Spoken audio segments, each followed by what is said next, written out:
ॐ हिरण्मयेन पात्रेण सत्यस्यापि हितं मुखं तत्त्वं कोसनपावृणो सत्यधर्माय दृष्टाय. I welcome everybody to the Swadhyaya Jnana Yajna program by Academy of Yoga and Oriental Study, Bhubaneswar. This is a lecture series on Gheranda Samhita by Dr. Indulata Das, Director, Academy of Yoga and Oriental Study, Bhubaneswar. We have completed the third chapter and today we start the fourth chapter. And this is lecture number 65 of Gheranda Samhita and lecture number 1 of fourth chapter. Today we'll discuss Pratyahara. In the fourth chapter there are only 5 slokas and the subject is Pratyahara, and we will discuss Pratyahara only in one lecture. So it is the only lecture on Pratyahara. This is fourth chapter. Now what is Pratyahara? Pratyahara, the word Pratyahara has been constituted by Prati Upasarga plus A Upasarga plus Ru Dhatu and Ghai Pratyaya. And Pratyahara literally means withdrawal. And withdrawal of anything. Pratyahara means withdrawal of anything. But in this context, withdrawal of Indriyas from their objects is Pratyahara. In Yoga Sutra, we find the definition of Pratyahara like this. So, Vishaya Samprajoge Chitta Swarupanukara Evendriyanam Pratyahara. That means when there is no association of the Indriyas with their respective objects and the Indriyas follow the activity of the mind, it is Pratyahara. Now, why Pratyahara is necessary? Necessity of Pratyahara. Pratyahara is necessary because it destroys internal enemies. The practitioner, the yogi, destroys his internal enemies by the practice of Pratyahara.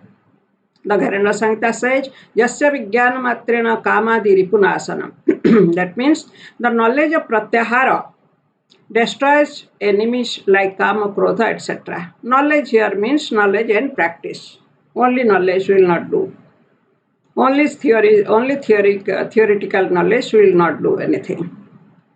Now, who are the internal enemies of a practitioner of yoga? These are 6 in number. Kama, Krodha, Satha, Lobha, Moda, Moho, cha Matsaraha. These are the 6 internal enemies of a human being.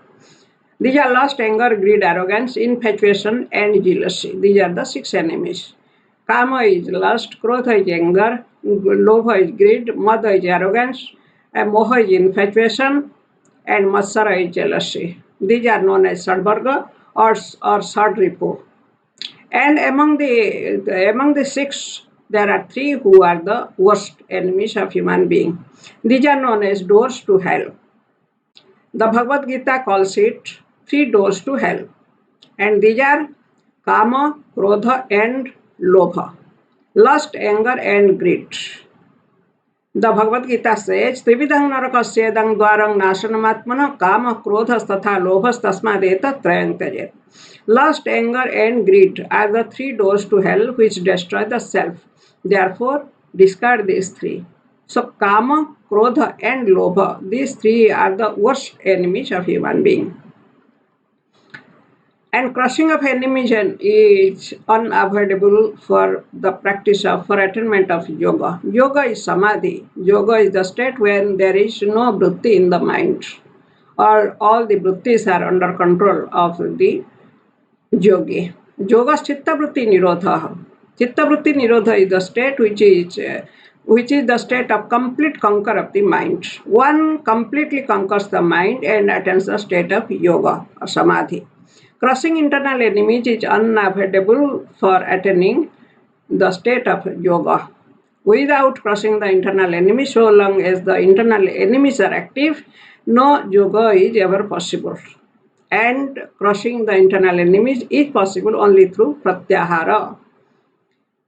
And in Pratyahara, we discuss Pratyahara in Gheranda Samhita. What is Pratyahara? How it is defined in Gheranda Samhita. Pratyahara is to withdraw the mind from running after Indriyas. Here Gheranda Samhita differs a little. This is apparent but not actual difference. Apparently it differs a little from the definition of the Yoga Sutra. It says Pratyahara is to withdraw the mind from running after the objects of the Indriyas or from enjoying the or experiencing the objects of the Indriyas. And this sloka given in Gheranda Samhita is originally a sloka of the Bhagavad Gita, 6th chapter. The sloka is like this: Yato yato nischarati manas chanchalam asthirang tatastato nyammetad atmanyeva vasangnayat. The meaning is like this: wherever the unsteady and restless mind wanders, withdraw it from those objects and bring it under the control of the self. So this is Pratyahara according to Gheranda Samhita. Now how to bring the mind back from the objects of the Indriyas. A few examples are given, not all examples. There are 5 Gyanendriyas, and the Gyanendriyas are united with their objects, and the mind either enjoys it or it is repulsive towards the objects. So, with the withdrawal of the mind from following the Indriyas, that is Pratyahara. First, we discuss about the withdrawal of mind from following the object of Shravanendriya. Withdrawal of mind both from attractive and repulsive speeches or sounds is Pratyahara of Shravanendriya. Puraskarang tiraskarang susrabyang va bhayanakang manastasma niyamyetat atmanyeva vasangnayat. The practitioner has to withdraw the mind both from rewarding and abusing speeches, melodious or dreadful sounds, and bring it under the control of the self. So the mind should not like or dislike any kind of speeches, any kind of sounds. It has to be brought back and kept under the control of the self. This is Pratyahara from the objects of Shravanendriya. Then Pratyahara from the objects of Ghanendriya. How to do it? Mind should be withdrawn from both kinds of smells. Sugandhe वापि दुर्गंधे घ्राणेषु जायते मनः तस्मात् प्रत्याहरेदेतत् आत्मन्येव वशङ्नयेत्. When the mind is attracted or repulsive towards good or bad smells, the practitioner should withdraw the mind from it and put it under the control of the self. This is withdrawal, pratyahara of the mind from the objects of Ghanendriya.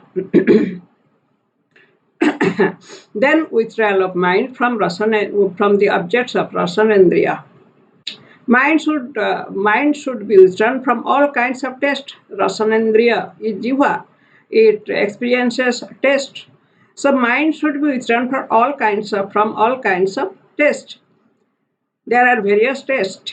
So madhuramlaka tiktadi rasangatang jada manah tasmat pratyahare detat atmanyeva vasangnayat. The meaning is, when the mind is attracted towards or despises taste like sweet, sour, bitter, and astringent, the practitioner should withdraw it from those tastes and keep it under the control of the self. This is withdrawal or pratyahara of the rasanendriya from the objects. Only 3 indriyas are mentioned and 2 are not mentioned. The 2 are tvacha or sparsendriya or sparsanendriya and chakshu or darsanendriya. These are not mentioned, but these are understood. These are to be included in the list. The mind has to be neutral towards all kinds of experiences of objects by the indriyas. This is pratyahara. Thank you for listening to this lecture. If you have any question or suggestions, you may write in the comment box. I shall be happy to answer your questions and consider your suggestions. Thank you again.